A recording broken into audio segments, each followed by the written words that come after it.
daawwattoota fi hordoftoota annolee global media akkam jirtu nageenya rabbii guddaan bakkuma isin jirtanitti isinirraa haa jiraatu jecha harri gurraan dhalaa 15 bara 2020 oduu guyyaa har'aa qabadhee isiniif dhiyaadheera. Oduu guyyaa har'aa kan isinitti himu Antolchaa Hussein hanga xumura qophii keenyaatti nu faana turaan affeerraa kennam.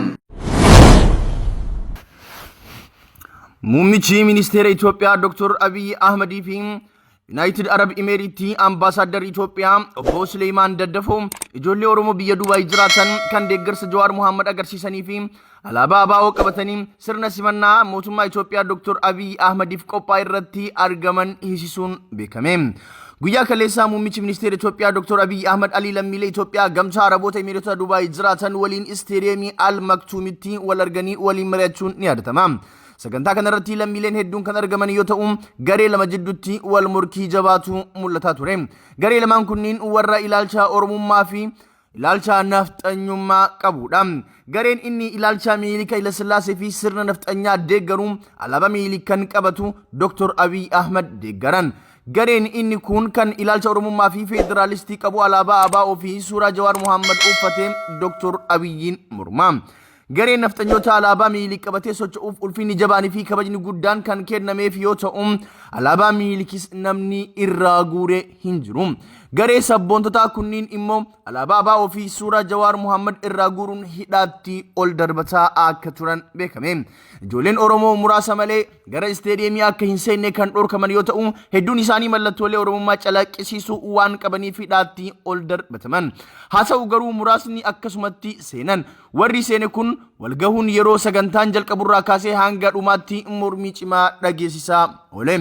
Keessattuu yeroo Dr. Abiy Ahmed haasawaa eegaluun sabboontonni sabaa qeerroo fi qarreen Dubai down nafxanyaa down Abiy stop killing Wallaggaa down jedha sagalee isaanii dhageessisuun itti iyyuun hawaasa haasawaa muummichi ministeera Dr. Abiy Ahmed harkaa balleessuun Dr. Abiyyiin kan dhamaasan yoo ta'u Ameerikaa, Awurooppaa, Afrikaa kibbaa bakkoota Dr. Abiy deeme keessaa Dr. Abiyyiin Dubaayitti salphina guddaa itti uffisan.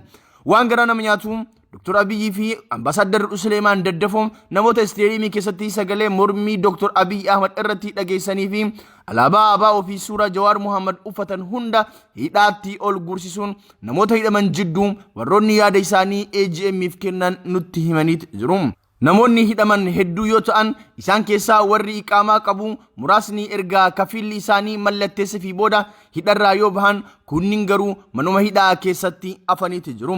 Abbaan irree Dr. Abiy Ahmed biyya keessatti masjida Qur'aana qabeenya musliimaa saamsisuu gubsiisuu fi Oromoo Wallaggaa fi Gujii ajjeesuu bira taree ijoollee Oromoo biyyoota giddugaleessa bahaa keessatti jireenya isaanii fi maatii ofii jijjiiruuf dalagatan shurxaa Araboota waliin hidhaatti guuruun seenaa badaa dalaguun galmee fokkisaa irratti of galmeessaa jiru.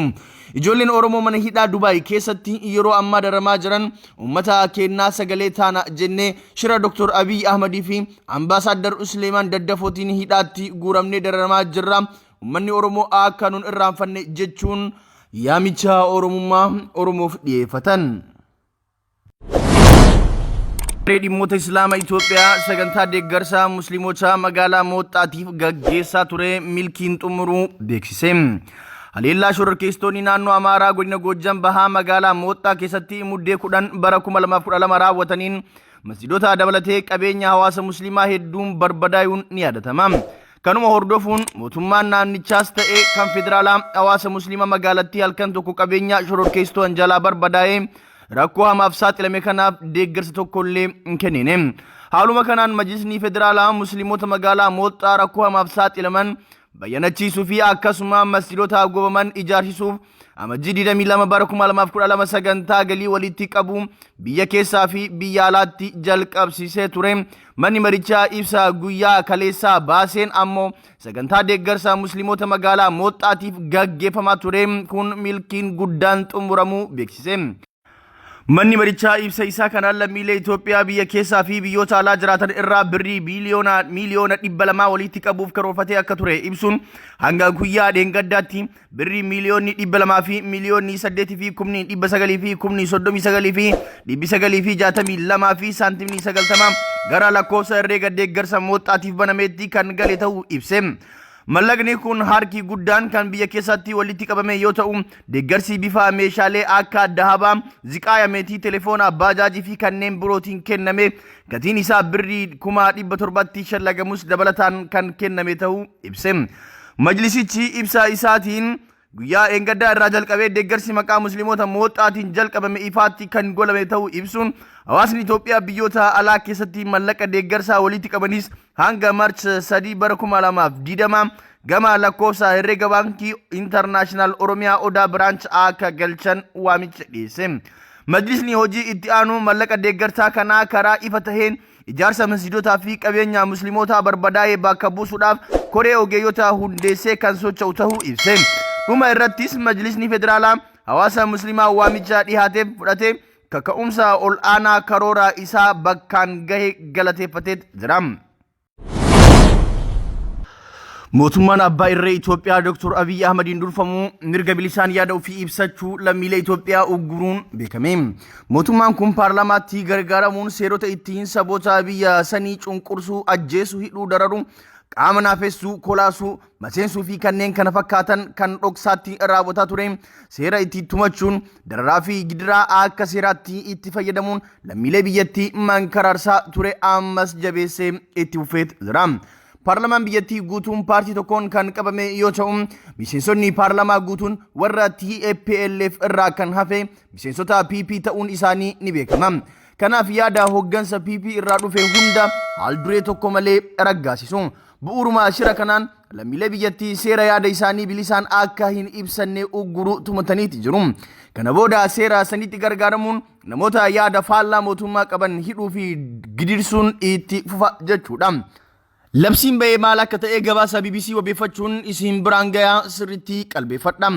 Adabbii labsii haasaa jibbiinsaa fi odeeffannoo sobaa ilaalchisee ragga'e labsii haaraa bahe kanaan namni yookaan gareen haasaa jibbiinsaa dhorkame taasise hidhaa hanga waggaa 2 yookaan birrii 100,000 hin caalleen adabama jedha labsichi.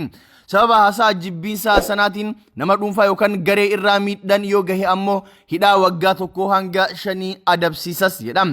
Miidiyaa hawaasummaa irratti namni hordoftoota 5,000 fi isaa ol qabu miidiyaa broadcasting fi maxxansaa yeroo yeroon bahu irratti haasaa jibbiinsaa fi odeeffannoo sobaa maxxansu hidhaa hanga waggaa 3 fi birrii 100,000 hin caalleen akka adabamus ibsa. Miidiyaa hawaasummaa irratti laayikii fi taag ta'uun garuu akka nama hin gaafachiifne labsii kana irratti ibsamee jira. Labsiin kun mirga yaada ofii bilisaan ibsachuu heera mootummaa keewwata 29 muraa 2 irratti kaa'ame kan sarbuudha jechuun miseensonni mana marii yaadota mormii dhiyeessanii jiru. Yaadota deeggarsaa fi mormii kaaniin booda labsiin kun sagalee mormii 23 fi sagalee calliinsaa lamaan mirkanaa'ee jira. Gama biraan ammoo mirga namoomaa ilaalchisee yaaddoon jirus guddaadha. Mootummaan labsii kanatti fayyadamuun mirga yaada ofii bilisaan ibsachuu dabalatee mirgoota namoomaa cabsuun lammiilee biyyattii dararuuf karoorfatee kaa'ee jira. Nama yaada biltsiginnaa irraa adda tahee qabuu fi mootummaa kanaan mormu hunda sakaaluun hidhuun dorsisuu fi hanga ajjeesuutti akka karoorfatee haasawaa kaabineewwan biltsiginnaa irraa hubachuunis danda'amee jira. Marii qophii wixinee sanada waliigaltee haala guutiinsaa fi gadi lakkifama bishaan hidhaa haaromsaa ilaalchisee Waashingtan DC'tti gaggeeffamaa ture waliigaltee malee xumurame. Mariin qophii wixinee waliigaltee guyyoota 2 haala guutiinsaa fi gadi lakkifama bishaan hidhaa haaromsaa irratti gaggeeffamaa ture osoo guduunfaa hin argatiin xumurame. Mariin qophii wixinee sanada waliigaltee haala guutiinsaa fi gadi lakkifama bishaan hidhaa haaromsaa ilaalchisee Amerikatti gaggeeffamaa ture marsaa kanaan waliigaltee malee xumuramu Amerikatti ambaasaadar Itoophiyaa ambaasaadar Fitsum Araggaa ibsan. Marii Itoophiyaa, Suudaanii fi Gibx gidduutti gaggeeffamaa ture guduunfaa malee xumuramuu isaa ambaasaadar Fitsum fuula Facebook isaaniin ibsaniiti jiru. Ministeera bishaan jallisii fi enerjii Federii Dr. Injinar Silashii Baqqalaa torbee ganaa guyyoota 2 qophii wixinee waliigaltee haala guutiinsaa fi gadi lakkifama bishaan hidha haaromsaa ogeeyyiin biyyoota sadanii wal ta'uun qopheessaa jiran gamaggamuuf gama Ameerikaa Waashingtan DC imaluun isaanii ni yaadatama. Egaan daawwattoota fi hordoftoota keenyaa odeeffannoon guyyaa irraatiif qabannee isiniif dhiyaannee kanuma odeeffannoo birootiin guyyaa borii hanga walitti deebinutti turtii gaarii isiniif haa taatu.